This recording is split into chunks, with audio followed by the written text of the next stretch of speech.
शेतीला जोपर्यंत तुम्ही धंद्यासारखं करणार नाही, व्यवसाय म्हणून करणार नाही, मग त्या अर्थाने ते व्यावसायिकच होते. फक्त शेती बरोबर. हा गैरसमज पण आहे आणि आपल्याकडे चुकीची ही आहे की आपण शेतीला व्यवसाय मानत नाही काय. Yes yes. पण शेती हा मूलभूत व्यवसाय आहे. मूलभूत व्यवसाय म्हणजे सगळ्या व्यवसायांचा उद्गात आहे. विद्यार्थ्यांना म्हणजे खास करून ग्रामीण भागातल्या लोकांना स्पर्धा परीक्षेमधून आपलं करिअर घडवायचं असू द्या की कदाचित त्यांना एखाद्या उद्योग व्यवसायामध्ये जाऊन करिअर घडवायचं असू द्या, कारण शेतीमधून काही घडवायचं आता कोणाचं स्वप्न जास्त राहत नाही. बरोबर. पण ह्या दोन क्षेत्रामध्ये ज्या लोकांना जायचं आहे त्या लोकांना बरेचदा असं वाटतं की आपण ग्रामीण भागामध्ये आहो, आपल्याकडे पैसा नाहीये, पैशाचा अभाव आहे, आपल्याकडे मार्गदर्शन नाहीये. आपण आता मगाशी आपण चर्चा केलीच पॉडकास्टच्या आधी की अशा भरपूर योजना पण आहेत किंवा सरकार पण खूप सारं सपोर्ट करतंय मुलांना. सो अशा कोणत्या योजना आहेत का की बाबा ज्या विद्यार्थ्यांना स्पर्धा परीक्षेच्या विद्यार्थी असतील, आता तुम्हाला खूप मोठा अनुभव पण आहे त्याच्यामध्ये, सो तुम्ही याचं उत्तर देऊ शकता. बरोबर. सो स्पर्धा परीक्षांच्या मुलांसाठी अशा कोणत्या योजना आहेत की सरकार पुरवते? अनेक गोष्टी आहेत. महाराष्ट्रातल्या प्रत्येक विद्यापीठामध्ये स्पर्धा परीक्षांची केंद्र आहे. प्रत्येक विद्यापीठात आहे. कुठलंही विद्यापीठ तुम्ही घ्या, त्या ठिकाणी त्याचा अनुभव आपल्याला घेता येतो, फायदा घेता येतो विद्यार्थ्यांना. म्हणजे सुविधा आहेत पण त्याच्याविषयीची जागरूक नाही. आता आपण एकाच पॉडकास्टमध्ये ह्या सगळ्यांचं कुठं आहे, कसं आहे, काय हे सगळं नाही सांगू शकणार, पण एवढं निश्चित सांगतो की आहेत. तुम्हाला ते थोडं शोधावं लागेल, वेबसाईट त्यांच्या पाहाव्या लागतील.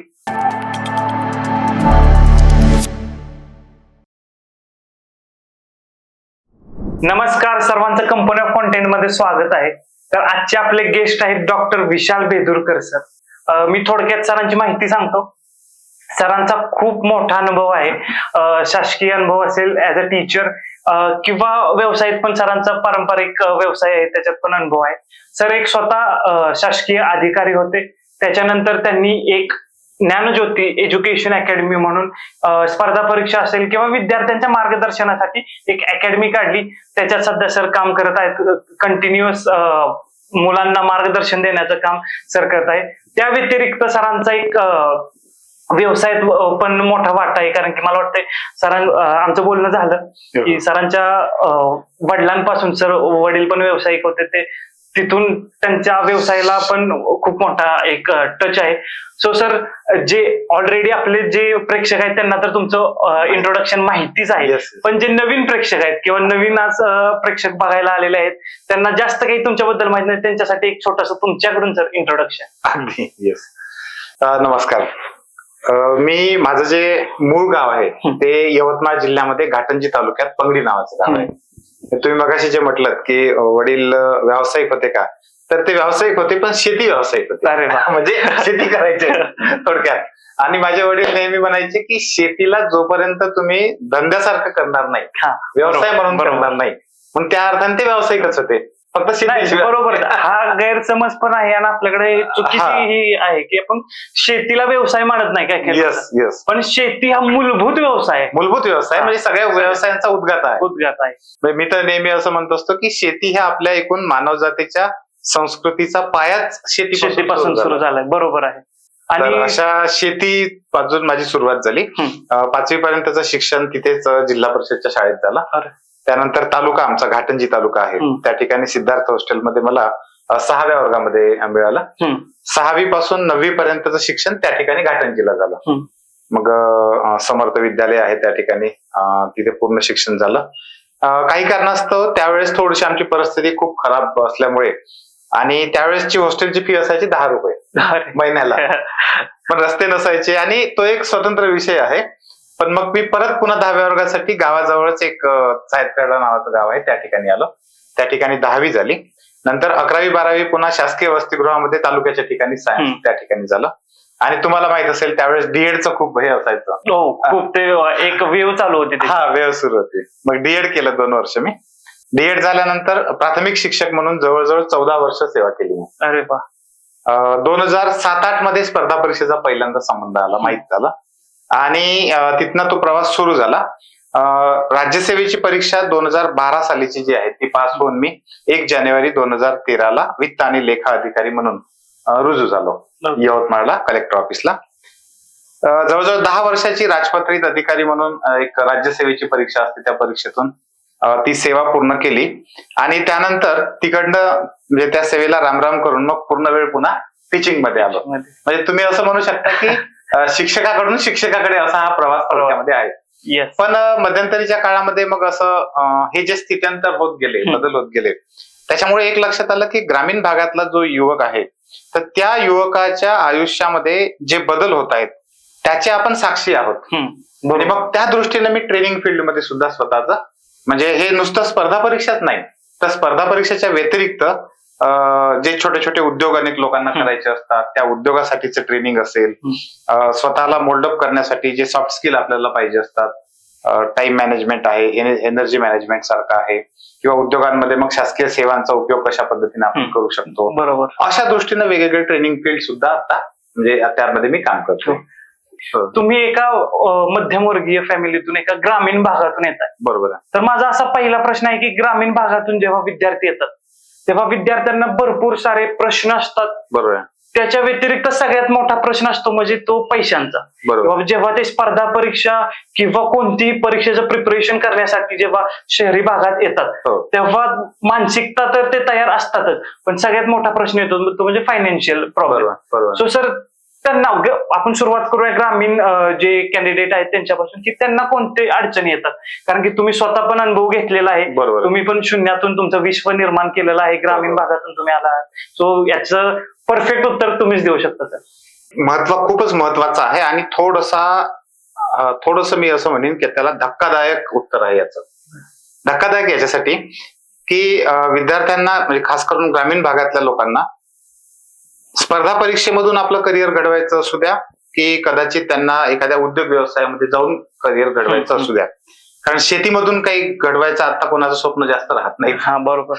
पण ह्या दोन क्षेत्रामध्ये ज्या लोकांना जायचं आहे त्या लोकांना बरेचदा असं वाटतं की आपण ग्रामीण भागामध्ये आहो, आपल्याकडे पैसा नाहीये, पैशाचा अभाव आहे, आपल्याकडे मार्गदर्शन नाहीये, तर हीच आपली सगळ्यात मोठी कमतरता आहे. पण हे विधान मी अतिशय जबाबदारीनं करतोय, तसं नाहीये. नक्की पैशाचा अभाव आहे, नक्कीच माहिती मार्गदर्शनाचा अभाव आहे, पण त्यापेक्षाही पुन्हा एका गोष्टीचा महत्वाचा अभाव आहे. तो म्हणजे काय, तर स्वतःला जगाच्या तुलनेमध्ये आपण कुठं आहो हे समजून घेणं आणि त्या दृष्टीनं स्वतःला तयार करण्याची जी गरज आहे ही सगळ्यात मोठी गरज आहे. थोडक्यात मी असं म्हणेन की ग्रामीण भागातला जो विद्यार्थी आहे त्याने जर स्पर्धा परीक्षेमध्ये त्याला यश मिळवायचं आहे तर त्याने पहिल्यांदा हे समजून घेतलं पाहिजे की स्पर्धा परीक्षेतला एक चांगला विद्यार्थी होण्यासाठीचे जे लर्निंग स्किल आहेत तर ते लर्निंग स्किल माझ्याकडे कितपत आहेत. आता लर्निंग स्किल कुठले, तर साधा आहे की आकलन, एखादी गोष्ट आपण वाचल्यानंतर, पाहिल्यानंतर, जे काही ऐकल्यानंतर त्याचं आपल्याला आकलन कितपत होते. बहुतेक लोकांना असं वाटतं की आकलन काय होतेच, पण नाही. म्हणजे आपण जर एखादा चित्रपट बघितला, आपण आता स्टुडिओमध्ये 4-5 लोक आहोत, आपण 4-5 लोकांनी समजा एक पुस्तक वाचलं किंवा एखादा पिक्चर बघितला किंवा एखादा काहीतरी डॉक्युमेंटरी बघितली, तर आपल्या सगळ्यांनाच आकलन सारखं होते का, नाही होत. प्रत्येकाला आकलन वेगवेगळं होते. बरोबर. मग आकलनाचं स्किल ज्याचं चांगलं आहे तोच विद्यार्थी कुठल्याही प्रकारच्या शिक्षणामध्ये पुढे चांगल्या पद्धतीने जाऊ शकतो. बरोबर. किंबहुना तो व्यवसायामध्ये पण पुढे जाऊ शकतो. पण मग हे लर्निंगचं हे जे महत्वाचं स्किल आहे आकलनाचं, ज्याला कॉम्प्रिहेन्शन म्हणतो आपण, हे शिकण्यासाठी तुम्हाला खूप पैसे पाहिजे का, तुम्हाला महागडा क्लास लावावा लागतो का, असं अजिबात नाही. अगदी एकलव्यासारखं एखाद्यानं जर ठरवलं की पुढचा 1 महिनाभर मला माझं आकलनाचं म्हणजे कॉम्प्रिहेन्शनचं स्किल वाढवायचं आहे, इंटरनेटवर इतकं साहित्य उपलब्ध आहे, इतकं मार्गदर्शन पण अवेलेबल आहेत की जर तुम्ही थोडासा प्रयत्न केलात आणि त्या दिशेनं प्रयत्न केलेत तर नक्की तुमचं आज जे आकलनाचं म्हणजे जे काही तुमचं एक स्तर असेल त्यापेक्षा 50% तरी तुम्ही महिन्याभरात सुधारू शकता. बरोबर. आता हे उदाहरण मी अतिशय छोटंसं उदाहरण सांगितलं, अतिशय छोटं. तसे बाकीचे पण शिकण्याचे जे स्किल आहेत ते खूप आहेत. बघा आता हे झाले स्पर्धा परीक्षेच्या विद्यार्थ्यांसाठी. त्याच्या व्यतिरिक्त ज्यांना उद्योग व्यवसायामध्ये जायचं आहे त्या लोकांना पहिल्यांदा काय असलं पाहिजे की ज्याला उद्योग व्यवसाय करायचा आहे त्याला जगात काय चालू आहे हे माहित असणं गरजेचं आहे. बरोबर. जगात कशाची डिमांड आहे, मी काय चांगल्या पद्धतीने देऊ शकतो हे माहीत करण्यासाठी त्या माणसाने जग बघणं. आणि आताची परिस्थिती अशी आहे की ग्रामीण भागातले अनेक विद्यार्थी म्हणजे सांगताना असं सांगतात की आमच्याकडे पैसे नाही म्हणून आम्ही मागे पडतोय. म्हणजे ही थोडीशी टीका होईल ना, पण मी स्वतः ग्रामीण भागातून आलोय. तिथले जे विद्यार्थी आहेत ते माझे बहीण आहेत, भाऊ आहेत, हे सगळे आहेत. पण मी अतिशय जबाबदारीने सांगतोय तुम्हाला की त्यांनी आपल्याकडे काय नाही हे सांगण्यापेक्षा किंवा हे याच्यावर फोकस करण्यापेक्षा आपल्याकडे जे आहे त्याच्यावर फोकस करणं गरजेचं आहे. आपल्याकडे वेळ आहे. बरोबर. सगळ्यात महत्वाचं म्हणजे गमावण्यासाठी आपल्याकडे काहीच नाही. बरोबर आहे की नाही? मग त्यांनी थोडंसं जग फिरलं, उघड्या डोळ्यांनी जर जग फिरलं, बघितलं, अनुभव घेतला बाहेरच्या जगाचा, तर उद्योग विश्वात सुद्धा तुम्हाला सेटल होण्यासाठी त्या गोष्टीची खूप मोठी गरज होणार आहे. आणि म्हणून मला या ठिकाणी हे सांगायचं आहे, पुन्हा एकदा थोडंसं समप ज्याला म्हणतो तसं करतो मी, की फक्त पैसे नाही किंवा परिस्थिती अनुकूल नाही किंवा माहिती मार्गदर्शन नाही, ह्या गोष्टीवर फोकस न करता जे आपल्याकडे आहे ते घेऊन कसं पुढे जाता येईल त्याच्यावर आपण फोकस केला पाहिजे. बरोबर. स्वतःला बदलण्याची गरज ही प्रकर्षाने सगळ्यात महत्वाची अडचण मला आज वाटते. आज काही लोकांना वाटते की यस मला बदलण्याची गरज आहे, पण अनेक लोकांना ती गरजच वाटत नाही. त्यांचा सगळ्याच्या सगळा फोकस असतो माझ्याकडे पैसे नाहीत, माझ्याकडे वशिला नाहीत, माझ्याकडे हे नाही ते नाही ते नाही. अरे काय नाही ते सोड, काय आहे काय आहे की नाही? बरोबर. आपण शिकू शकतो, अनेक गोष्टी शिकू शकतो. बरोबर. आणि आजचा काळ खरंच शिकण्यासाठी अतिशय उत्तम काळ आहे. हो. मग त्याचा उपयोग करून जर आपल्या तरुणाने, ग्रामीण भागातल्या तरुणाने आपला पुढचा रस्ता तयार केला तर मला असं वाटतं की आमूलाग्र बदल ज्याला म्हणतो आपण, तो आमूलाग्र बदल प्रत्येकाच्या आयुष्यामध्ये येऊ शकतो. बरोबर आहे. थोडंसं लांब झालं उत्तर. नाही, इट्स ओके. हे एकदम परफेक्ट उत्तर होतं. आणि हे खरं आहे की बाबा आत्ताच्या जमान्यामध्ये किंवा आत्ताच्या युगामध्ये एका पावलाच्या अंतरावर सगळ्या गोष्टी आहेत. सगळ्या गोष्टी आहेत. पण आत्ताची विचारसरणी अशी झालेली आहे की जे नाही हातात त्याच्यावरती लोक जास्त लक्ष देतात, पण जे हातात आहे ते सोडून देतात याच्या विषयामध्ये. अगदी अगदी. पण आपण आता मगाशी आपण चर्चा केलीच पॉडकास्टच्या आधी की अशा भरपूर योजना पण आहेत किंवा सरकार पण खूप सारं सपोर्ट करतंय मुलांना. सो अशा कोणत्या योजना आहेत का की बाबा ज्या विद्यार्थ्यांना स्पर्धा परीक्षेच्या विद्यार्थी असतील, आता तुम्हाला खूप मोठा अनुभव पण आहे त्याच्यामध्ये, सो तुम्ही याचं उत्तर देऊ शकता. बरोबर. सो स्पर्धा परीक्षांच्या मुलांसाठी अशा कोणत्या योजना आहेत जे की सरकार पुरवते? अनेक गोष्टी आहेत स्पर्धा परीक्षेच्या विद्यार्थ्यांसाठी आणि जनरली म्हणजे जे कोणी विद्यार्थी असतील त्या विद्यार्थ्यांच्या अनुषंगाने आपण थोडंसं त्याचा आढावा घेऊ. सगळ्यात महत्वाचं तर पहिल्यांदा सगळ्या प्रकारचे जे विद्यार्थी आहेत त्या सगळ्या विद्यार्थ्यांसाठी काही शासनाच्या ज्या योजना आहेत त्या अवेलेबल आहेत. उदाहरणार्थ वसतिगृहाच्या योजना आहेत, काही स्कॉलरशिपच्या योजना आहेत आणि शासनाच्याच नाही तर शासनाच्या व्यतिरिक्त पण आहेत. बहुतेक वेळा आपल्याकडे काय होतं ना, लोक म्हणजे तुम्हाला सांगतो मी, काही दिवसाच्या आधी बीबीसीवर तुम्ही कदाचित बातमी वाचली असेल की बीडचा एक तरुण विद्यार्थी आहे आणि त्याने सायन्स मधल्या संशोधनासाठी त्याला जर्मनीची मोठी स्कॉलरशिप मिळाली. तो विद्यार्थी बीड मधल्या ग्रामीण भागातला होता एक विद्यार्थी. मग ते झालं, त्याने येऊन गेलं, त्याने मोठा शोध पण लावला त्याच्यामध्ये. माझ्या मनामध्ये हा प्रश्न आला की अशा कुठल्या कुठल्या गव्हर्नमेंट सोडूनच्या बाकीच्या स्कॉलरशिप आहेत त्याची माहिती आपले लोक कधी घेतील? ती माहिती कुठून काढता येईल? निदान आपल्यापैकी कोणी ते हुडकून काढायचा प्रयत्न केलाय का? लोकांसाठी सोडा, पण स्वतःसाठी तरी नाही, तर आपण करत नाही. आता ही बातमी वाचली नसेल का ग्रामीण भागातल्या मुलांनी? नक्कीच वाचली असेल. मग त्यांच्या मनात हा प्रश्न का नको यायला की जर अशी ही एक स्कॉलरशिप आहे तर अशा पुन्हा काही स्कॉलरशिप असतील का? त्या कुठल्या फक्त जर्मनीच देते का दुसरे कोणते देश देतात? किंवा भारतातल्याही गव्हर्नमेंट सोडूनच्या कुठल्या संस्था आहेत का ज्या अशा प्रकारच्या स्कॉलरशिप देतात? आपल्याकडे काय आहे ना, मी पुन्हा एकदा त्याच गोष्टीवर येतोय की आपला एक विचारांचा पॅटर्न असा तयार झालाय की मी विजेता होण्यासाठी तयार आहे, मी विजेता होण्यासाठी माझ्याकडे सगळं आहे आणि आता लोकांनी आलं पाहिजे. आणि म्हणजे जे वाघ आणि सिंह, मी गमतीनं माझ्या ट्रेनिंग मध्ये नेहमी सांगत असतो की वाघ सिंह शिकार करण्यासाठी त्यांची निसर्गाने पूर्ण रचना केलेली आहे, सगळ्या क्षमता आहेत, पण ते कधी असे बसून नाही राहत की आता मी तयार आहे, माझी पूर्ण लायकी आहे शिकार करण्याची, मग एखादा हरिण येईल आणि माझ्या तोंडात पडेल. असं होत नाही. तुमच्याकडे पूर्ण लायकी जरी असेल तरी तुम्हाला प्रयत्न करावे लागतात आणि अनेकदा हे प्रयत्न करून पण आपल्याला अपयश येऊ शकतं, ही पण तयारी ठेवावी लागते. बरोबर. ग्रामीण भागातल्या विद्यार्थ्यांना, स्पर्धा परीक्षेच्या विद्यार्थ्यांना जर स्पेशली म्हणाल तर वेगवेगळे जे समाज घटक आहेत आपले, म्हणजे एससी आहे, एसटी आहे, ओबीसी आहे, व्हीजेएनटी आहेत, अगदी आता आदिवासी विद्यार्थी आहेत किंवा तुमचे ओपनचे विद्यार्थी आहेत, ह्या सगळ्या विद्यार्थ्यांसाठी शासनाने वेगवेगळ्या एजन्सी तयार केलेल्या आहेत. म्हणजे मराठा समाजातले विद्यार्थी असतील तर सारथी आहे, शेड्यूल कास्ट मधले विद्यार्थी असतील तर बार्टी आहे, ओबीसी व्हीजेएनटी वगैरे जे विद्यार्थी असतील तर त्यांच्यासाठी महाज्योती आहे, TRTI म्हणजे आदिवासी संशोधन जे संस्था आहे ती आहे. त्याच्याशिवाय ओपन साठी आता अमृत म्हणून शासनाने सुरू केलेली आहे. स्पर्धा परीक्षेच्याच विद्यार्थ्यांसाठी म्हणजे हे तर झाले, हे डायरेक्ट तुम्हाला स्कॉलरशिप देतात.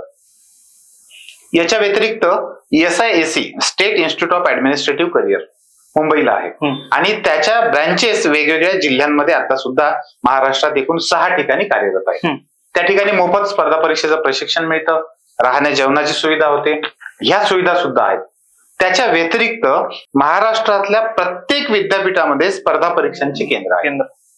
प्रत्येक विद्यापीठात आहे, कुठलंही विद्यापीठ तुम्ही घ्या, त्या ठिकाणी त्याचा अनुभव आपल्याला घेता येतो, फायदा घेता येतो विद्यार्थ्यांना. म्हणजे सुविधा आहेत पण त्याच्याविषयीची जागरूक नाही. आता आपण एकाच पॉडकास्टमध्ये ह्या सगळ्यांचं कुठं आहे, कसं आहे, काय हे सगळं नाही सांगू शकणार, पण एवढं निश्चित सांगतो की आहेत. तुम्हाला ते थोडं शोधावं लागेल, वेबसाईट त्यांच्या पाहाव्या लागतील, थोडंसं पुढे जाऊन तिथे जाऊन व्हिजिट करावं लागेल, लोकांना भेटावं लागेल, चिकाटी दाखवावं लागेल.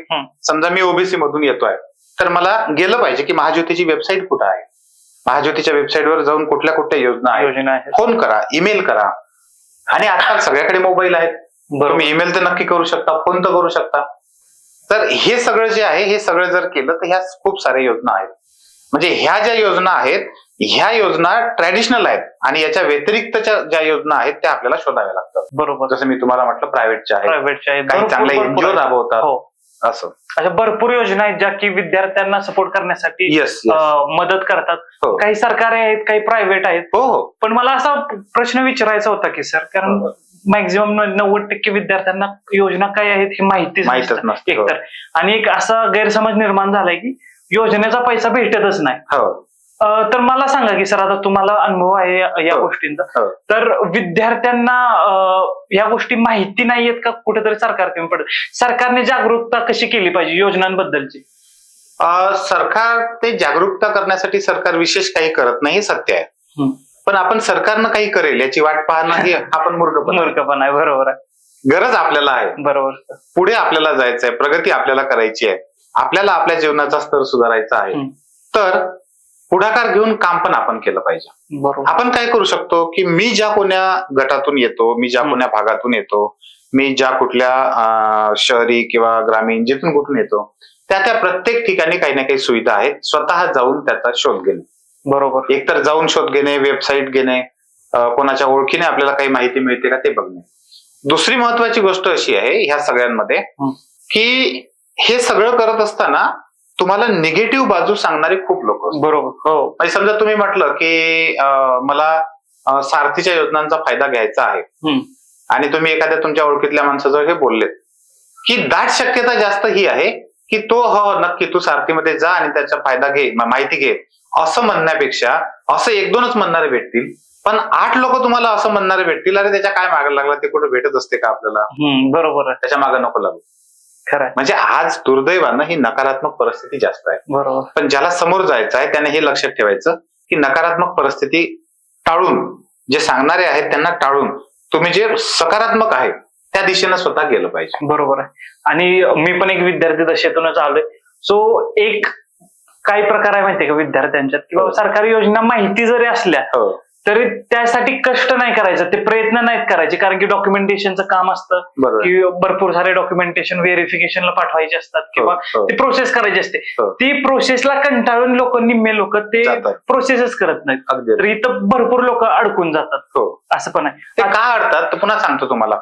आपल्याकडे गैरसमज कसा आहे लोकांचा की मला शिकण्यासाठी, मला स्पर्धा परीक्षेची तयारी करण्यासाठी बार्टी आहे तर बार्टीच्या योजना आहेत आणि मला बार्टीच्या योजनांचा फायदा घ्यायचा आहे. मग तुम्ही बार्टीची योजना शोधलीत, त्याच्यामध्ये स्वतः अप्लिकेशन दिलं, तुम्ही सगळे प्रोसेस पूर्ण केलीत की आपण काय करतो, हातावर हात ठेवून चुपचाप बसतो. गव्हर्नमेंटनं कुठं असं सांगितलंय का तुम्हाला की योजनेमध्ये तुम्ही सहभागी व्हा आणि मगच तुम्ही यशस्वी व्हा? योजना हा आपल्यासाठीचा एक पर्याय आहे. त्या ठिकाणी अर्ज करा आणि आपलेही प्रयत्न आपण चालू ठेवा. बरोबर, तुम्ही समजा तिथे झालं, अतिशय उत्कृष्ट आहे, नाही झालं तर तुम्ही तुमचं काम चालू ठेवलंच पाहिजे. बरोबर. उलट मी तर असं म्हणेन की तुम्ही तुमच्यासाठी प्रयत्न करत असताना जर तुम्हाला असं वाटलं की नाही आता मी माझ्या वेगानं जातोय चांगला पुढे, मग इकडे शासकीय योजनेमध्ये माझा एखाद्या ठिकाणी नंबर लागला तर तो सोडून देण्याची मानसिकता आपली असली पाहिजे. बरोबर. आपल्याकडे उलट आहे, आपण एखाद्या दिशेने जायला लागलो आणि आपल्याला थोडे प्रयत्न केले आणि मग दुसरं गव्हर्नमेंटचं काहीतरी आपल्याला मिळायला लागलं की आपण आपला रस्ता सोडून देतो आणि त्या गव्हर्नमेंटच्या फायद्याकडे पळतो. बरोबर. अगदी शेतीमध्ये सुद्धा असंच बघितलं मी, आणि ही गोष्ट खूप घातक आहे. तुम्हाला जर मिळवायचं आहे तर तुम्हाला सोडता आलं पाहिजे. बरोबर. जर तुम्ही तुमच्या मार्गाने जात आहात पुढे, जर तुम्हाला तुमचा मार्ग दिसत आहे, तर जरी तुम्हाला एखादा स्कॉलरशिप मिळत असेल किंवा एखादं हे मिळत असेल आणि आपण जर ते व्यवस्थित राहू शकत नाहीये तर तुम्ही ते सोडून द्या, तुमच्या नंतरचा कोणतरी त्याचा फायदा घेईल. बरोबर. ही मानसिकता सुद्धा येणं खूप गरजेचं आहे. बरोबर. परंतु सगळ्यात पहिल्यांदा हे लक्षात घ्यायचं आहे की शासकीय योजना ह्या आपल्यासाठी सप्लिमेंटरी आहेत, त्या मेन नाही. बरोबर. शासकीय योजनांचा फायदा घेऊनच आपण पुढे गेलो पाहिजे याची जरुरी नाहीये. तुम्हाला गरज असेल तिथे तुम्ही अप्लिकेशन करा, ट्राय करा, प्रयत्न करा, पण भेटलं ठीक आहे, नाही भेटलं तर स्वतःच्या बळावर सुद्धा पुढे जाण्याचा तुम्ही प्रयत्न करा. केला मी पाहिजे. अनेक लोकांना ट्रेनिंग देतो, पॉडकास्टच्या निमित्तानं अनेक लोकांच्या मुलाखती घेतो. असे अनेक लोक भेटतात की त्या लोकांना हे शासकीय योजना कुठे माहित नव्हत्या, काही माहित नव्हतं. ते साधं म्हणजे 5व्या-6व्या वर्गाच्या याच्यामध्ये शाळा सोडून हॉटेलमध्ये काम करायला आलेले लोक, नंतर ज्यांनी स्वतःचं एक व्यावसायिक साम्राज्य उभं केलं, असे अनेक लोक आहेत. म्हणजे अगदी मग त्या लोकांना कुठल्या योजना होत्या माहित नव्हत्या, पण त्यांनी स्वतःचा रस्ता शोधला. बरोबर. तो आदर्श पण लोकांनी स्वतः पुढे आपल्या विद्यार्थ्यांनी घेतला पाहिजे. बरोबर. आता आपण एका विद्यार्थ्याच्या दृष्टिकोनातून बोललो. येस. आणि तुम्हाला सर भरपूर असा प्रशासकीय पण अनुभव आहे, तुम्ही खुर्चीवरती पण बसलेला आहात. तर त्या दृष्टिकोनातून तुम्हाला काय वाटतंय की कोण कमी पडतंय नक्की? की आता मुलं जिथं कमी पडतात ते तर आहेच, पण एक अनुभव ऍज अ प्रशासकीय अधिकारी म्हणून तो कसा होता तुमचा? प्रशासकीय अधिकारी म्हणून अनुभव जो होता तो काही फार वेगळा नव्हता. म्हणजे तुम्ही जर आजचा पेपर वाचला तर नितीन गडकरींचं एक विधान आहे, खूप महत्वाचं विधान आहे. नितीन गडकरींसारखा माणूस जो केंद्रीय मंत्रीवर आहे, मंत्रिपदावर आहे, तो माणूस म्हणतो की प्रशासन डेंजर आहे. इतकं डेंजर आहे की म्हणजे ते स्वतः आता सगळं आयुष्य जवळपास त्यांनी मंत्री म्हणून म्हणजे त्यांचं गेलंय, आणि तरी तो माणूस म्हणतो की प्रशासनाला कंटाळलो आहे मी, म्हणजे प्रशासनात इतके लोक नालायक लोक बसलेले आहेत या भाषेमध्ये. म्हणजे आता तुम्ही लोकसत्ता आजचा काढा आणि त्याच्यात मग बघा ते. तर मला हे सांगायचं आहे की निश्चितपणे प्रशासनाची आपली एक नकारात्मक बाजू आहे. मी नेहमी प्रशासनाला असेन्शियल एव्हिल म्हणत असतो. असेन्शियल एव्हिल म्हणजे काय? तो राक्षस आहे, पण तो आवश्यक राक्षस आहे. या आवश्यक राक्षसाला त्याला आपण टाळू शकत नाही. प्रशासन नसलं तर अराजकच आहे. जे आहे प्रशासन त्याला चांगलंच फक्त आपण करू शकतो. बरोबर. मग हा जो असेन्शियल एव्हिल आहे, ह्या असेन्शियल एव्हिलला स्वतःच्या कामाला, स्वतःच्या फायद्याला, समाजाच्या फायद्याला कसं वापरून घेता येईल, बरोबर, त्या दृष्टीने आपल्याला विचार करता आला पाहिजे. बरोबर. निश्चितपणे प्रशासनात गेल्यानंतर तुम्हाला खराब अनुभव येतील. तुम्ही तलाट्याकडे गेला, 7-12 मागायला आला की तो 2 वेळा तुम्हाला परत पाठवेल, 10 रुपये पाहिजे असतील तर 1000 रुपये मागेल. हे होणार नाही असं नाही, पण त्या सिच्युएशन मध्ये आपल्याला पर्याय शोधता येतो. आणि अलीकडच्या काळामध्ये सुदैवाने या सगळ्यांवर बऱ्यापैकी कंट्रोल पण येतो आहे. नाही असं नाही, निश्चितपणे कंट्रोल येतोय. माहिती अधिकार सारखा कायदा आहे, किंवा अगदी म्हणजे माझ्या परिचयामध्ये काही काही तरुण असे आहेत की त्यांनी म्हणजे आपण त्याला म्हणतो लोकशाही मार्गाने अशा पद्धतीनं दडपण आणलं की त्यांना जे पाहिजे होतं ते म्हणजे त्या पद्धतीने प्रशासनाने त्यांना सहकार्य करायचे. तसं पण आपल्याला करता येतं. म्हणजे मी जेव्हा प्रशासनाशी पहिल्यांदा असा संपर्क आला तेव्हा अक्षरशः मी पण रडलो स्वतः. पण नंतर माझ्या असं लक्षात आलं की आपण याच्या पुढे हतबल होऊन पण चालणार नाही आणि याला सोडून देऊन पण चालणार नाही. आपण यावर कंट्रोल मिळवला पाहिजे आणि त्यासाठी काय काय कसं गरजेचं आहे ते आपण शिकलो पाहिजे. बरोबर. ग्रामीण भागातल्या विद्यार्थ्याने प्रशासनाचा जेव्हा आपण विचार करतो त्यावेळेस ही तयारी ठेवायची की आपल्याला सरळ गेलं आणि सरळ मिळेल कधी होत नाही. एखादा अधिकारी, एखादा कर्मचारी चांगला आहे, अतिशय चांगली गोष्ट आहे, पण बरेचदा असं होईल की तुम्हाला ते सहकार्य मिळणार नाही. तर ते सहकार्य मिळवून घेण्याची तुमची तयारी असली पाहिजे आणि त्या ठिकाणी नोकर म्हणून किंवा चोरासारखं न जाता मालक म्हणून तुम्हाला जाता आलं पाहिजे. बरोबर आहे. तुमच्या आवाजामध्ये, तुमच्या वागण्यामध्ये मालक म्हणून असण्याचा जो एक रुबाब असतो तो जर का असला तर कोणत्याही शासकीय कर्मचाऱ्याची किंवा अधिकाऱ्याची हिंमत नाही की तो तुम्हाला सहकार्य करणार नाही. बरोबर. त्रास होऊ शकतो पण त्याला तुम्हाला कंट्रोलमध्ये आणणं हे गरजेचं आहे. गरजेचं आहे. बरोबर. जिथं नितीन गडकरींसारखा माणूस समजा प्रशासनाला जर कंटाळत असेल तर आपण छोटे आहोत. छोटे. आपण आपल्या पद्धतीने मार्ग शोधले पाहिजे. बरोबर आहे. मी हा तुम्हाला प्रश्न विचारायचं पण एक कारण होतं की प्रत्येक जण आता बघतोय मी किंवा प्रत्येक सामान्य व्यक्ती प्रशासनाला काहीतरी टीकाच करत असतो काय, ठीकच करतो. पण त्याला प्रशासनाची पण एक बाजू असते ती त्याला माहित नसते. हो हो. त्याच्यामुळे मी तुम्हाला प्रश्न विचारला, कारण तुम्हाला प्रशासकीय अनुभव. नाही, प्रशासनाची बाजू आहे, निश्चितपणे आहे. पण प्रशासनाची बाजू जरी असली तरी मी नेहमी आता आमच्या ज्ञानज्योती एज्युकेशन मध्ये स्पर्धा परीक्षेचे पण खूप वर्ग चालतात. तुम्हाला सांगायला आनंद वाटतो मला की आज आमची सिच्युएशन अशी आहे की कमीत कमी दिवसाला आमच्या संस्थेतला एक तरी विद्यार्थी कोणा नाही कोणा गव्हर्नमेंट सर्व्हिसवर लागत असतो. दिवसाला एक. मागच्या अनेक वर्षाच्या याच्यामधून आम्ही ह्या स्टेज पर्यंत आता आलोय.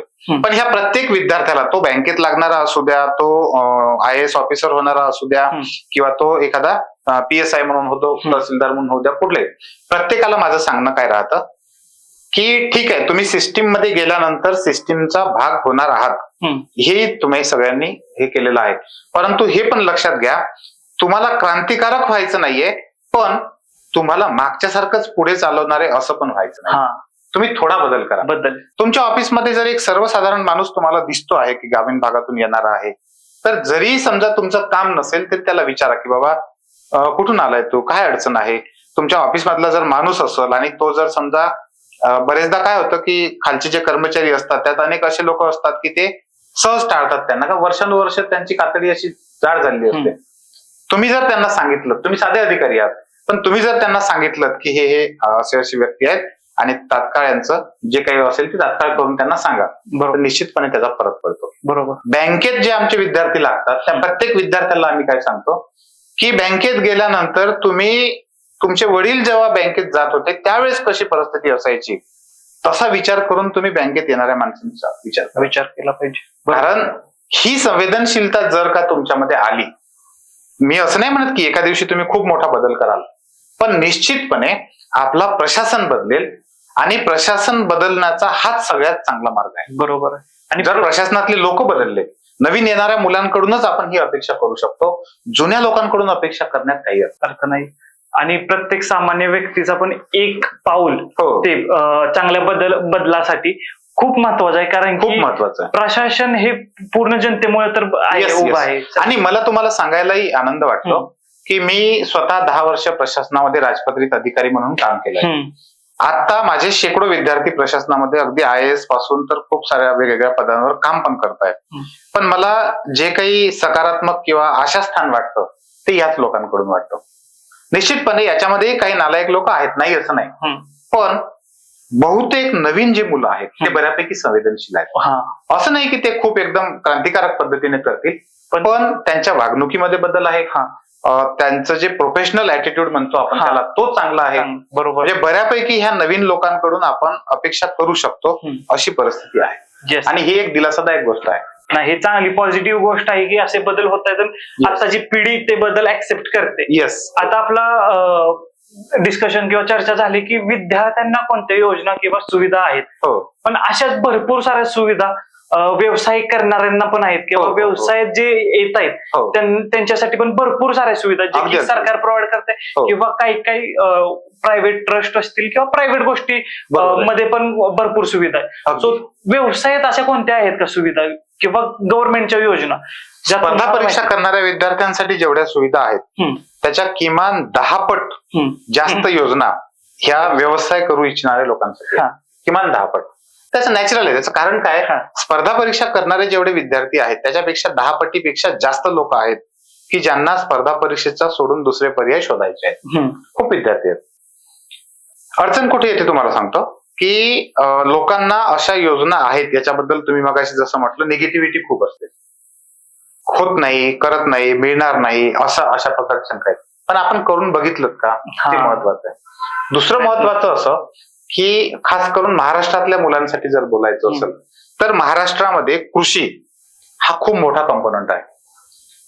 ग्रामीण भागातून येणारे बरेच विद्यार्थी कृषीशी निगडीत जे काही व्यवसाय आहे त्या व्यवसायामध्ये जास्त करून जायला इच्छुक असतात, कारण साहजिक आहे, त्यांनी ते पाहिलेलं असतं.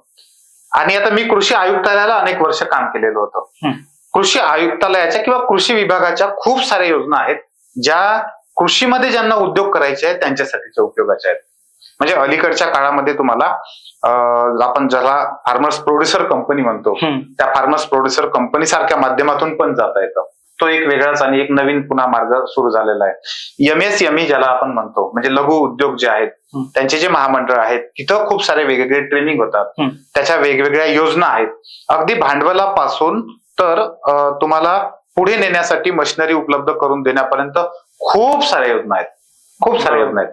म्हणजे इथं जर आपण बोलायचं म्हटलं तर 2 तास नुसत्या योजनांची नावं जरी सांगत राहिलं तरी 2 तास कमी पडते. थोडक्यामध्ये काय, योजना आहेत पण त्याची माहिती घेण्याची गरज आहे. माहिती नाहीये. ह्या योजनांचा उपयोग कशा पद्धतीने आपण आपल्यासाठी करून घेऊ शकतो याची माहिती जर तुम्हाला करायची असेल तर सगळ्यात बेस्ट सोल्युशन काय आहे की तुम्ही वेगवेगळ्या वेबसाईट शोधा. म्हणजे एखादा विद्यार्थी आहे, त्यानं म्हटलं की मला कृषीशी संबंधित एखादा व्यवसाय करायचा आहे. मग कृषी खात्याशी संबंधित तुम्ही त्या डिपार्टमेंटच्या वेबसाईटवर गेलात की तुम्हाला त्याचा आवाका लक्षात येतो. बरोबर. की तिथं काय काय आहेत, कुठले कुठले महामंडळ आहेत कृषीशी निगडीत असलेले, कृषीशी निगडीत असलेल्या कोणत्या कोणत्या योजना सध्या राज्यात चालू आहेत, केंद्राच्या कोणत्या योजना आहेत ज्याच्यामध्ये राज्य पण सहभागी आहेत, राज्य पण त्याच्यामध्ये अनुदान देतं, कोणत्या योजना अशा आहेत की ज्या योजनांमध्ये तुम्हाला खूप जास्त पैसे लागतच नाहीत, स्वतःचे खूप कमी पैसे लागतात. म्हणजे तुमचा प्रोजेक्ट जर समजा 100 रुपयाचा असेल तर अगदी 10 रुपये तुम्ही स्वतःचे टाकले तरी तुम्ही करू शकता. असे पण चांगले प्रोजेक्ट आहेत. खूप सारे प्रोजेक्ट आहेत. मग त्या वेबसाईटवर तुम्ही गेलात की तुम्हाला एक एक रस्ता खुला होईल, पुढे जाऊन तुम्ही जाऊ शकाल. मग एकदा वेबसाईटवर गेलात, एकदा तुम्ही माणसं तिथली शोधलीत, कोण आहे, वेळ काढून त्या ऑफिसला जा, भेटा. आपण इकडे चकाट्या पिटण्यापेक्षा त्या ठिकाणी ऑफिसला जाऊन आपला थोडा वेळ जर दिलात, माहिती घ्यायचा प्रयत्न केला. दुर्दैवाने काय होतं आता, लोक काय करतात, मी याच्यातले खूप सारे ट्रेनिंग घेतो, अनेक लोकांना मी भेटत असतो रोज, त्याच्यामुळे मला हे चांगलं माहिती आहे. बरोबर. त्यांना म्हटलं की तुम्ही ग्रामीण भागात तुम्ही गेलात का कधी ऑफिसमध्ये, योजना माहिती केल्यात का, तर ते म्हणतात सर गेलो होतो एकदा पण कोणीच माहिती सांगायला तयार नव्हतं तिथं. म्हटलं समजा तुम्ही उपाशी राहिलात आणि तुम्ही एखाद्या हॉटेलमध्ये गेलात आणि ते हॉटेल बंद होतं तर तुम्ही काय करता? ते म्हणतात लगेच नाही दुसऱ्या हॉटेल जातो किंवा उघडल्यानंतर परत जाईल. मग इथं पण तसंच आहे ना, आपण उपाशीच आहोत, आपण मार्ग शोधत आहे की नाही. मग तुम्ही त्या माणसाने एकदा नाही दिलं ना, डबल जा, पुन्हा जा, त्याच्यावरच्या माणसाकडे जा. जोपर्यंत तो व्यवस्थित माहिती देत नाही तोपर्यंत त्याच्याकडे जाऊन बसा. बरोबर आहे. म्हणजे हा जो दट्ट्या लावणं म्हणतो मी तो दट्ट्या जोपर्यंत तुम्ही लावला नाही तोपर्यंत समोरचा माणूस तयार होणार नाही. बरोबर. गरज त्याला नाहीये, गरज आपल्याला. आणि घास काय आपल्याला कोणचा आणून देणार नाही, आपल्यालाच हे करायचे. बरोबर. आणि तुम्हाला सांगतो 10 वर्षाच्या माझ्या शासकीय याच्या अनुभवामध्ये मला असं लक्षात आलं की अनेक योजनांचा पैसा हा दरवर्षी परत जातो. हे दुर्दैव आहे. अनेक योजनांचा पैसा हा काही विशिष्ट लोकच वेगवेगळ्या पद्धतीने हडप करत राहतात. बरोबर आहे, हे खरं आहे. येस. आता कारण काय आहे, त्याचं कारण जे ओरिजिनल लाभार्थी आहे त्याचे त्यांना माहितीच नाही. बरोबर. ते जातच नाही, ते म्हणतात की मी गेलो होतो पण मला माहिती नाही दिली. बरोबर. म्हणजे योग्य तो ऍटिट्यूड त्यांच्यामध्ये नाहीये. येस. आता याच्यावरूनच मला एक प्रश्न आलाय की आता भरपूरदा मी पण ऐकतो, सगळे ऐकत असतील की ज्या ज्या योजना आहेत किंवा सरकारच्या योजना आहेत त्या मोठ्या लोकांना, मोठ्या उद्योगपतींना, मोठ्या कंपनीना माहितीच असतात. कारण की त्यांच्याकडे ते लोक असतात, ते प्रॉपर ते वर्क करतात. मला उदाहरण सांगतो, मी कृषी आयुक्तालयाला असताना मी सहज फाईल बघायचो की पंतप्रधान सूक्ष्म अन्न योजना आहे आणि तशीच मुख्यमंत्र्यांची एक सूक्ष्म अन्न प्रक्रिया योजना आहे. तर त्याच्यामध्ये अनुदान वाटपाची एक फाईल आली की अनुदान द्यायचं. मग अनुदान वाटपाची फाईल आल्यानंतर माझ्या असं लक्षात आलं की जे मोठे मोठे डाळीचे उद्योग आहेत काही विशिष्ट लोकांचेच आहेत, तेच लोक त्याचे 25 लाख 50 लाख रुपये सबसिडी पुन्हा दरवर्षी वेगवेगळ्या नावाने, वेगवेगळ्या इंडस्ट्रीच्या नावाने घेतात. म्हणजे त्याच लोकांना दरवर्षी पैसा भेटत आहे. आपल्या ग्रामीण भागातला जो युवक त्याला माहित आहे की आपण डाळ काढून विकायचा उद्योग करू शकतो, पण तो बिचारा जागेवरच चढतोय. बरोबर. याच्यामध्ये आता त्याला बिचारा म्हणणं चूक आहे, कारण तो पण कुठेतरी कमी पडतो. हे महत्वाचं. म्हणजे अनुभवातून मला हे कळून चुकलंय की नुसतं व्यवस्थेला दोष देण्यात अर्थ आहे, तर आपण स्वतःला पहिल्यांदा सक्षम करणे हे पण खूप गरजेचं आहे. आणि सुदैवाने आमचं ज्ञानज्योती एज्युकेशन त्याच्यामध्ये पण काम करते आहे. बरोबर. अशा पद्धतीचे जे स्वतःला तयार करण्याचे जे ट्रेनिंग आहेत म्हणजे आपल्याला आपलं मानसिक दृष्ट्या आपल्याला शारीरिक दृष्ट्या माहिती घेऊन कसं आपण स्वतःला मजबूत करू शकतो. त्यासाठी काम बरोबर. करणं गरजेचं आहे. आणि सगळ्यात मोठी गोष्ट आहे की प्रत्येक जण काय करतं की शिक्षण हे ते त्या गोष्टी मार्गदर्शन करतच. हो. पण तुम्ही ज्या डोमेन्स मध्ये मार्गदर्शन करताय ते अतिशय महत्वाचं आहे. Yes. आणि आताच्या पिढीला गरजेचं पण आहे. गरजेचं आहे. आता मी बघितलंय की भरपूर वेळा काही लोकांमुळे योजना कळतात हो. किंवा त्याचा लाभार्थी पण होतात लोक. बरोबर. पण ती जेव्हा एखाद्या सवलत आली किंवा ते अनुदान आलं हो. तर त्याचा पुरेपूर वापर होतो का? आता तुम्ही जेव्हा रेकॉर्ड बघत असाल, आता कृषी आयुक्तालयात होता तेव्हा तुम्ही पाहिलं असेल, तुम्ही रेकॉर्ड पाहिले असतील, हो. त्यावरून तुम्हाला अनुभव आला असेल की ती प्रॉपर तिथं युटिलाइज होतोय का तो अनुदान? 100% नाही होत. हा. म्हणजे हे दुर्दैवानं खरं आहे की 100% नाही होत, पण अनेक ठिकाणी होतो. आता हे केस टू केस वेगवेगळं असतं. वेगवेगळे डिपेंड. त्याचं काही आपण स्पेशल असं कोणतं प्रमाण नाही काढता येणार आपल्याला. पण माझा अनुभव स्वतःचा जर तुम्ही विचाराल तर माझा अनुभव असा आहे की साधारणपणे ग्रामीण भागातले जे लोक प्रामाणिकपणे ज्यांना व्यवसाय करायचा असतो ते लोक ह्या योजनांचा उपयोग खूप चांगल्या पद्धतीने करून घेतात. आणि जे लोक प्रस्थापित झालेले आहेत, त्यांचे उद्योग वेगवेगळ्या ठिकाणी सेटल झालेले आहेत, तेच लोक जास्त करून गैर पद्धतीने किंवा कागदपत्रांच्या जे काही त्रुटी असतात त्याचा उपयोग करून ते अनुदान लाटायचा उद्योगधंदे करतात. आणि हे समाजामध्ये सगळीकडेच आहे. हे फक्त मी उद्योगधंद्याच्या व्यवसायाच्या बाबतीत बोलतो असं नाही, सगळीकडेच. म्हणजे ज्यांच्या पिढ्या मागच्या 2-3 पिढ्या चांगल्या मोठ्या पदावर काम करतायत तेच लोक जे आहेत, त्यांचेच मुलं जे आहेत ते बहुतेक वेळा तुम्हाला खोटे कागदपत्र वगैरे दाखवून, अपंगत्व दाखवून वेगवेगळ्या सेवांमध्ये जाताना बरोबर. अडाणी मायबापाचे पोरं जात नाही, त्यांना माहित नसते ते. त्याला हे आयुष्य निघून जाते हे सगळं माहित होण्यासाठी. त्याच्यामुळे ह्या योजना जिथं गरजू लोकांपर्यंत जात आहेत तिथं त्याचा उपयोग खरंच आहे. बरोबर. पण ह्या योजना गरजू लोक सोडून दुसऱ्या लोकांना जेव्हा भेटतात ती चिंतेची बाब आहे. तिथं मात्र पैसा मुरतो आहे. नाही, मी याचा अनुभव घेतलाय. मागच्याच महिन्यामध्ये जेव्हा गावाला गेलेलो, मी पण ग्रामीण भागातूनच येतोय, तर गावाला गेलेलो तेव्हा उद्घाटनासाठी जिल्हा बँकेचे अध्यक्ष आले होते. आणि तेव्हा समजलं की ते एकदा चर्चा करत होते की प्रत्येक लघु उद्योगासाठी किंवा कोणत्याही उद्योगासाठी एकतरी योजना आहेत सरकारी ज्याच्या थ्रू त्यांना फंडिंग किंवा अनुदान मिळतं. हे लोकांना माहितीच नाही. आणि जेव्हा हे नेते मंडळी किंवा त्या पदावर बसलेले लोक जेव्हा ते जागरूकता करतात किंवा सांगतात तेव्हा लोकांना असा गैरसमज वाटतो की हा माणूसच माझी मदत करतोय, सरकार मदत करत नाही, हा माणूस माझी मदत करतो. हे भरपूर ग्रामीण आपल्याकडे आहे ना कायदे, नियम, योजना यांची कमतरता नाहीच आहे. बरोबर. प्रचंड कायदे आहेत, भरपूर योजना आहेत, फक्त खूप सारे नियम आहेत. पण त्या सगळ्या गोष्टींचा वापर जो म्हणतो आपण तो करून घेण्याची आपली कुवत किंवा आपली लायकी नाही, ती वाढवण्याची आपल्याला गरज आहे. सगळ्यात पहिल्यांदा ती जर का आपण वाढवली तर खूप मोठा फायदा ऍक्च्युअल लोकांना होऊ शकतो. बरोबर. आता आपला ग्रामीण विषय निघालाच होता, तर आता ग्रामीण भागातल्या योजना, माझं असं म्हणणं आहे की ग्रामीण आणि शहरी भागात लोकांना कळतात तर योजना, तर तुम्हाला काय फरक जाणवला की ग्रामीण आणि शहरी भागात काय फरक जाणवला योजनांबाबतचा? असं काही नाही, दोन्हीकडे आहे. फक्त शहरी भागामध्ये एक होतं की शहरी भागामध्ये ही जी लपवा छपवी आहे ही करणं एवढं सोपं नाहीये. ग्रामीण भागामध्ये ती खूप मोठ्या प्रमाणामध्ये होते. त्याचं कारण असं आहे की ग्रामीण भागातले अनेक लोक असतात की ते आपलं काम बरं आपण बरं अशा याच्यामध्ये राहतात.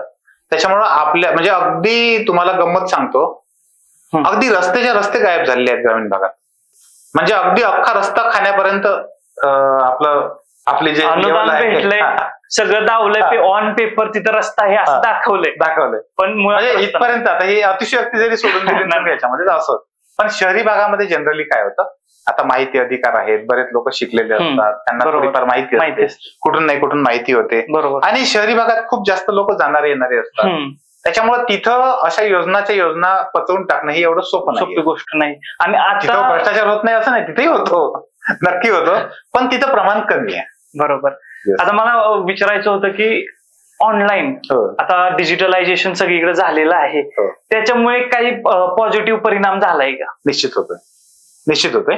जर समजा चांगल्या पद्धतीनं फायदा करून घेतला लोकांनी तर ऑनलाईन, म्हणजे मी जसं तुम्हाला आता सांगितलं की वेबसाईट हे खूप चांगलं माध्यम आहे, ईमेल आहे, खूप सारे पोर्टल आहे, आपले सरकारसारखं एखादं पोर्टल आहे, बँकेचे अंबुड्समन आहेत, प्रत्येक बँकेला अंबुड्समन असतात.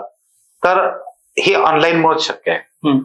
जर समजा ऑनलाईन नसतं तर अशा पद्धतीने करणं, फक्त काय होतंय आता हार्डली 5% लोक त्याचा उपयोग करत आहेत. याचा उपयोग उरलेल्या 95% लोकांनी जर केला तर खूप मोठा बदल आपल्याला ऑनलाईनमुळे पुढच्या काळामध्ये दिसून येईल. बरोबर. दुर्दैवाने आज काय होते, ऑनलाईनमुळे आपण ऑनलाईनचा उपयोग नाही करताय तर आपला उपयोग ऑनलाईन करतोय. म्हणजे आपला फायदा ह्या ज्या कंपन्या आहेत हा त्यांचा टायमिंग, त्यांचे व्ह्यूज वाढवण्यासाठी आणि त्यांचं टायमिंग याच्यासाठी होतंय. आपल्या फायद्यासाठी म्हणून आपण ह्या ऑनलाईनचा उपयोग जेव्हा केव्हा करू. म्हणजे मी जे वेबिनार घेत असतो ना खूप सारे, त्या वेबिनार मध्ये माझं एक नेहमी वाक्य असतं की ऑनलाईन एज्युकेशन हे आपल्यासाठी वरदान नाही, ते महावरदान आहे. पण जेव्हा तुम्ही त्यात पार्टिसिपेट व्हाल तेव्हा. बरोबर. तुम्ही जर म्हणाल की देगा हरी पलंगावरी जसं म्हणतो आपण, आणि बघतो बरेचदा वेबिनार चालू असताना विद्यार्थी काही अगदी झोपून अटेंड करतात. मी झापतो, मी सरळ सांगतो की तुम्ही व्यवस्थित पाठीचा कणात ताट ठेवून बसा, नाही तर लॉग आउट करा. बरोबर. मला जास्त लोकांची गरज नाहीये, कमी लोक असले तरी चालतील, फक्त ते लक्ष देणारे पाहिजे. ऑनलाईनचा उपयोग अशा पद्धतीने जर का केला ना आपण, म्हणजे आपल्या फायद्यासाठी जर का करून घेतला तर हे निश्चितपणे आपल्यासाठी खूपच महत्वाची आहे. आणि मी पुन्हा एक दुसरी गोष्ट सगळ्यांना सांगत असतो. डॉक्टर बाबासाहेब आंबेडकरांनी आपल्याला सांगितलं, शिका, संघटित व्हा, संघर्ष करा. जर आज बाबासाहेब असते तर बाबासाहेबांनी त्यात पुन्हा एक गोष्ट जोडली असती, शिका, संघटित व्हा, संघर्ष करा, पण तंत्रज्ञान अवगत करा. जी टेक्नॉलॉजी आहे ती टेक्नॉलॉजी अवगत करा. 100% मला खात्री आहे की बाबासाहेबांनी हे चौथं वाक्य नक्की जोडलं असतं त्याच्यामध्ये. पण आपण आहे असं समजून घेऊन ते टेक्नॉलॉजी सगळ्यांनी शिकली पाहिजे. बरोबर आहे. सो सर, तुम्हाला 10 वर्ष शासकीय अनुभव पण आहे. त्याच्यानंतर तुम्ही एक एज्युकेशन अकॅडमी पण चालू केली. ऍज अ शिक्षक म्हणून पण तुम्हाला अनुभव आहे. तुम्हाला विद्यार्थ्यांच्या कुठं गरजा आहेत हे पण माहिती आहे. ऑन ग्राउंड तुमचं काम आहे. तर अशा 10-20 वर्ष तुमच्या अनुभवामधून भरपूरदा अशा आयडियाज आले असतील तुम्हाला. आता आपण योजनांबद्दल बोललो, समाज कल्याणाबद्दल बोललो किंवा विद्यार्थ्यांच्या कल्याणाबद्दल बोललो, तर अशा कोणत्या आयडियाज तुम्हाला आल्यात का? खूप आल्या. म्हणजे संवेदनशील असणं हे एका दृष्टीनं खूप त्रासदायक आहे. कारण खूप काही करावं वाटतं आणि करता येत नाही. बरोबर. पण बाकीच्या सगळ्या जरी बाजूला ठेवल्या तरी आता आपल्याला इथं मला सांगावं वाटतं तुम्हाला. रस्त्यानं आपण खूपदा सगळे प्रवास करतो. ट्रॅफिकचे जे रूल आहेत त्याच्यामध्ये खूप सारे प्रश्न, अनेक लोकांच्या जीव जात आहेत. खूप साऱ्या लोकांचे. कारण बेजबाबदारपणे वाहन चालवणाऱ्याचं प्रमाण प्रचंड मोठ्या प्रमाणात वाढते आहे. तर मला सहज एक असं माझ्या डोक्यात आयडिया आली किंवा ते खरी आहे की आतापर्यंत हे ट्रॅफिक कंट्रोल करण्यासाठी फक्त आणि फक्त ट्रॅफिक पोलिसांवरच निर्भर आपण आहोत. टेक्नॉलॉजीचा वापर आपण कितपत करतोय? खूपच कमी करतो. बरोबर. म्हणजे आपण त्या चौकातले काही मर्यादित सीसीटीव्ही लावल्या तेवढ्या पुरतच टेक्नॉलॉजी आहे. पण मला सांगा की लोकांना जर तुम्ही याच्यामध्ये सहभागी करून घेतलं की मी रस्त्यानं जातो आहे, रस्त्यानं जात असताना मला एखादं वाहन दिसते आहे की तिथं ते जे बांधकामाचे आपले हे असतात, मोठेच्या मोठे खंबे असतात, ते वाहून नेल्या जात आहे आणि ते नियमाच्या विरुद्ध आहे, त्याला काहीतरी तुम्ही एक सूचना दिली पाहिजे, वर रिफ्लेक्टर लावले पाहिजे. कारण अनेकदा तुम्ही ऐकलं असेल की अनेकदा लोक जाऊन त्याला धडकतात, त्यांचे जीव जातात. मग समजा मी माझ्या गाडीनं जात आहे, मी त्याचा फोटो काढला गाडीच्या नंबर सहितचा आणि एखाद्या पोर्टलला अपलोड केला. पोर्टलला अपलोड केल्याबरोबर गव्हर्नमेंटचा एखादा पोलीस अधिकारी जो कोणी असेल त्यांना पुढच्या याच्यावरून म्हणजे त्याला पकडलं, थांबवलं आणि जर का त्याच्यावर कारवाई झाली ना, अशा प्रकार जर वाढली. समजा काही पोरं आहेत की सुसाट पळते आहेत. काल परवा औरंगाबादला घटना घडली की सुसाट वेगानं एक जण गाडी चालवत होता आणि एका कुटुंबाला म्हणजे त्याची धडक बसली आणि दुर्दैवानं त्या कुटुंबातले चारही लोक मरण पावले. मग आता असा एखादा सुसाट बेफाम झालेला समजा कोणाला दिसत असेल, त्याचा फोटो काढला, अपलोड केला, लगेच त्याची यंत्रणा सगळी अलर्ट होईल आणि पुढे जाऊन त्याला थांबवण्यात येईल. असं जर आपण करू शकलो, म्हणजे लोकांचा जर सहभाग याच्यामध्ये आपण घेतला आणि अशा पद्धतीनं माहिती देणारे जे लोक असतील त्यांना, बाकीच्यांना माहित न होता त्यांना बक्षीस देण्याची जर का समजा तुम्ही, आणि ते बक्षिसाची रक्कम तुम्ही त्यांच्याचकडून वसूल करा ना, की दंडाची रक्कम तुम्ही 1000च्या ऐवजी 10,000 करा. जर त्याच्याकडे भरायला 10,000 नसतील तर त्याचं वाहन विकून टाका. जर तो 10,000 भरायला तयार नसतील तर त्याला 6 महिने जेलमध्ये ठेवा. कारण तो शेवटी लोकांच्या जीवाचा प्रश्न आहे. बरोबर. पण हे होताना दिसत नाही. दुर्दैवानं ह्या गोष्टी होण्याचं जे प्रमाण आहे परकीय देशांमध्ये हे इतक्या फास्ट होतं ना, आपल्याकडे होत नाही. इम्प्लिमेंट अशा अनेक योजना आहेत. गावातल्या योजना राबवण्यासाठी गावातल्या आता शिक्षित असणाऱ्या ज्या मुली आहेत, खास करून, म्हणजे मुलं तर आहेत पण मुली खास करून, त्यांचा उपयोग जर का तुम्ही करून घेतला त्या यंत्रणांनी, तर त्या इतक्या चांगल्या पद्धतीने इमानदारीनं काम करतात. पण दुर्दैवानं ते होत नाही. त्याच्या संदर्भातली एक योजना मी तयार केली होती. अजून माझ्याकडे आहे 18-20 पानांचं त्याचं पूर्ण हे अरे. आहे. अशा खूप आहेत. म्हणून मी तुम्हाला म्हटलं ना, संवेदनशील असणं हे थोडंसं त्रासदायक पण आहे. बरोबर. येस. सो सर, तुम्ही इतका वेळ काढून एवढं आम्हाला नॉलेज दिलं, तुमचा जे अनुभव होता त्याच्यावरून तुम्ही आम्हाला जे मार्गदर्शन केलं ते खरंच अमूल्य होतं. आणि या पॉडकास्टमध्ये भरपूर साऱ्या योजना तुम्हाला समजल्या असतील, मग त्या विद्यार्थ्यांच्या असतील किंवा एक व्यावसायिक म्हणून जेव्हा आपण सुरुवात करत असतो त्यांच्याबद्दलच्या पण योजना असतील. तर खूप खूप धन्यवाद की तुम्ही आम्हाला वेळ दिला. आणि Thank you very much. आपल्या प्रेक्षकांचं पण धन्यवाद की इथपर्यंत त्यांनी व्हिडिओ पाहिला. Yes. तर इथपर्यंत व्हिडिओ पाहिला असेल तर तुम्हाला नक्कीच आवडलेला असेल. तर यातला कोणता किस्सा किंवा कोणती गोष्ट किंवा कोणती योजना तुम्हाला आवडली असेल तर ते कमेंटमध्ये नक्की सांगा. आणि कोणता प्रश्न जरी असेल, हो. जरी तुम्हाला सरांना विचारायचा असेल तरी कमेंटमध्ये नक्की सांगा. येस. सो सर, खूप खूप मी धन्यवाद. आवर्जून सगळ्या ज्या कमेंट आहेत ते वाचील आणि ज्यांना शक्य आहे त्यांना उत्तर पण लगेच देईल. नक्की. म्हणून बघा, आता तुम्हाला सुवर्ण संधी आहे की डायरेक्ट विशाल बेदुरकर सरांना तुम्ही प्रश्न विचारू शकता.